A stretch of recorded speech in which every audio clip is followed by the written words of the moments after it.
जाऊन आलो 5-6 दिवस त्यांना घेऊन. टेन्शन रिलीफ झालं असं.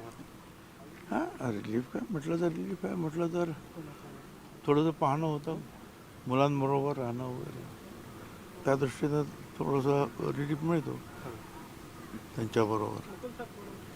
साहेब उद्या सावित्रीबाई फुले जयंतीनिमित्तानं पवार साहेब आणि तुम्ही एका व्यासपीठावर राहणार आहे. दुसऱ्या कार्यक्रमामध्ये मुख्यमंत्री आणि तुम्ही देखील एकाच कार्यक्रमात राहणार आहे.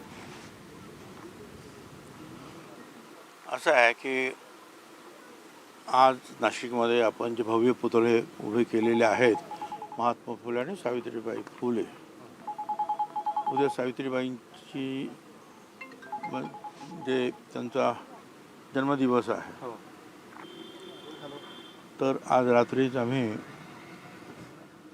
नाशिकला अगोदर त्यांना वंदन करणार, सावित्रीबाई फुलांना, महात्मा ज्योतिराव फुलांना. उद्या सकाळी नायगावला जाणार. दरवर्षी जातोच आम्ही, जवळजवळ 2000 सालापासून. आणि तिथे मग मुख्यमंत्री आणि आमचा सगळ्यांचा कार्यक्रम आहे, तो वार्षिक कार्यक्रम आहे. त्याच्यानंतर चाकणला महात्मा फुले आणि सावित्रीबाई फुले यांचे पुतळे उभे केलेले आहेत. त्या कार्यक्रमासाठी, त्या लॉन्चिंगसाठी पवारसाहेब आज येणार आहेत आणि मी सुद्धा तिथे आमंत्रित आहे, मी तिथे जाणार आहे. मग आणखीन मग पिंपरी चिंचवडला पुन्हा एकदा आणखी सावित्रीबाई फुल्यांच्या संदर्भात एक कार्यक्रम आहे. असे 4-5 कार्यक्रम उद्या आहेत, त्यासाठी मग जाणार. काही राजकीय चर्चा वगैरे? तुम्ही परदेशात असताना काही राजकीय नेत्यांचे फोन वगैरे तुम्हाला आले होते का पुन्हा मनधरणीसाठी? कारण तुमच्या नाराजीचंच नाट्य तुम्ही जाईपर्यंत सुरू होतं. असं आहे, मला कुणाचेही फोन वगैरे आले नाही. आले तरी मी काही तुम्हाला सांगू शकणार नाही. परंतु मी पूर्णपणे जे आहे, थोडा वेळ राजकारणातून डोकं जरा बाजूला काढलेलं होतं. आणि बाकी काय राजकारण, काय आयुष्यभर राजकारण करतोच आहे. 67 सालापासून, 66-67 पासून. तर ठीक आहे ना, थोडा वेळ त्या डोक्याला, राजकीय डोक्याला आरामसुद्धा द्यावा लागतो. देवेंद्र फडणवीसांनी तुम्हाला काही शब्द दिला होता, तिकडनं आल्यानंतर आपण पुन्हा तुमची जे मंत्रिपद असेल किंवा तुमचा सन्मानाचा जो मला आहे, त्यांनी मंत्रिपद वगैरे काय बोलू नाही, की ठीक आहे 7-8-10 दिवस थांबा, आपण नंतर चर्चा करू, एवढं ते म्हणालेले आहेत. ते काही मला मंत्री करणार किंवा आणखीन काय करणार असं काही म्हणालेलं नाही. आणि मी तसं तुम्हाला कधी सांगितलेलं नाही. थांबा, आपण शांततेनं नंतर चर्चा करू. That's all.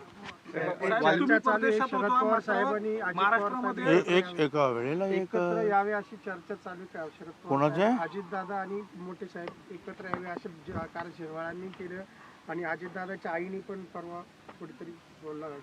चांगली गोष्ट आहे, आमच्या शुभकामना आहेत, शुभेच्छा आहेत. धनंजय मुंडेंचं प्रकरण गेल्या काही दिवसांपासून सुरू होतं. आता धनंजय मुंडेंना रिप्लेस करायचं ठरलं तर भुजबळांचं नाव पुढे येतं अशी चर्चा सुरू झालेली आहे. मला काही असं आहे की वडेट्टीवार काय म्हणतात किंवा जितेंद्र आव्हाड काय म्हणतात, त्याच्यावर मी काय चर्चा करू शकतो? आणि हेही डोक्यातून काढून टाका की मला मंत्रिपद मिळालं नाही, मला ते मिळालं पाहिजे म्हणून कुणाला तरी काढा, असं काही माझ्या मनात आहे, हे सुद्धा येणं अशक्य आहे. त्यामुळे आता बघूया पुढे. तुका म्हणे उगी राहावे, जे जे होईल ते ते पाहावे. साहेब, तुमच्या मनात नसलं तरी मंत्र्यांच्या अर्थात मुख्यमंत्र्यांच्या मनामध्ये आहे की धनंजय मुंडे जे आहे ते सध्या त्यांचं जे प्रकरण आहे ते जास्त त्यांच्यावर नाराजी आहे, पण त्या जागेवरती ओबीसींचेच एक मोठा चेहरा म्हणून भुजबळांकडे बघितलं जातं.